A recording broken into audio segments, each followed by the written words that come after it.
Hi friends, welcome to my super recipes. இன்றைக்கி நம்ம அவல் வச்சு ஒரு ஸ்வீட் ரெசிபி எப்படி செய்யலான்னு சொல்லி பார்க்கலாம் வாங்க. இதுக்கு 1 டம்ளர் அளவுக்கு அவல் எடுத்திருக்கேன். அதை ஒரு மிக்ஸி ஜாரில் சேர்த்துட்டு இந்த மாதிரி பொடி பண்ணி எடுத்துக்கலாம். நான் சிகப்பு அவல் எடுத்திருக்கேன், நீங்கள் வெள்ளை அவல் கிடச்சா கூட எடுத்துக்கலாம். 1 டம்ளர் அவலுக்கு நம்ம 3 டம்ளர் அளவுக்கு தேங்காய் பால் சேர்த்துக்குவோம். நல்ல ஒரு பெரிய தேங்காயில் தண்ணி அதிகமாக சேர்க்காத அளவுக்கு திக்கான கெட்டியான பாலாகவே எடுத்திருக்கேன். இதை சேர்த்துட்டு நல்லா கலந்து விட்டுருவோம்.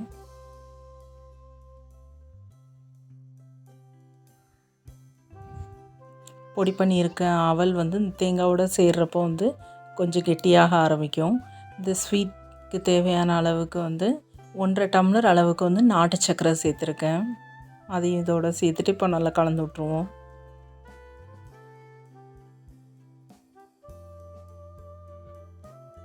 இந்த ஸ்வீட் ரெசிபி செய்கிறதுக்கு நம்ம நெய்யோ எதுவுமே தேவையில்லை. இது ரொம்ப ஈஸியாகவே சட்டுன்னு நம்ம செஞ்சு முடிச்சிடலாம் அந்த ரெசிபியை.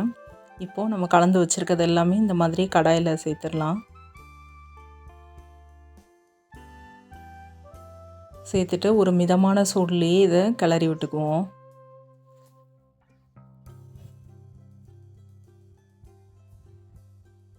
இந்த ஸ்வீட் ரெசிபி செய்கிறதுக்கு நம்மளுக்கு ஒரு 15லேருந்து ஒரு 20 நிமிஷம் போல் தான் ஆகும்.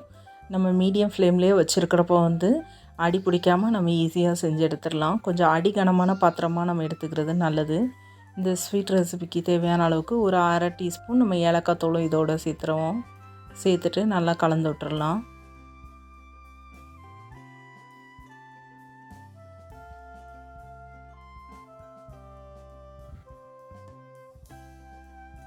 இந்த மாதிரி அடிக்கடி கொஞ்சம் கிளறி விட்டுக்கிட்டே இருக்கும்போது அடி பிடிக்காமல் இருக்கிறது மாதிரி இருக்கும்.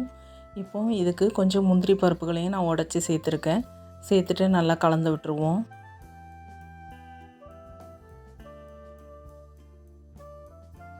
இந்த ஸ்வீட் ரெசிபிக்கு நம்ம நெய் எதுவுமே சேர்க்க தேவையே இல்லை. ஏன்னா நம்ம தேங்காய் பால் சேர்த்துருக்கோம்ல, அதுலேருந்தே எண்ணெய் பிரிஞ்சு வரதே இந்த ஸ்வீட்டுக்கு போதுமானதாக இருக்கும். ஒரு 15 நிமிஷம் கழிச்சதுக்கப்புறமாவே இந்த மாதிரி எண்ணெய் பிரிஞ்சு வரதை நம்ம பார்க்க முடியும். ஆனால் நம்ம தேங்காய் பால் மாத்திரம் நல்லா கெட்டியான தேங்காய் பாலாக இருக்கிறப்ப தான் இந்த மாதிரி பிரிஞ்சு வரும். அதை மாத்திரம் நம்ம பார்த்துக்கணும். இப்போ நம்மளுக்கு இந்த ஸ்வீட் ரெடி ஆயிருச்சு. இப்போ லீவில் இருக்க குழந்தைங்க ஏதாவது செஞ்சு தாங்கன்னு நம்ம கேட்குறப்போ இந்த ஸ்வீட் ரெசிபியை நீங்கள் கண்டிப்பாக செஞ்சு கொடுங்க.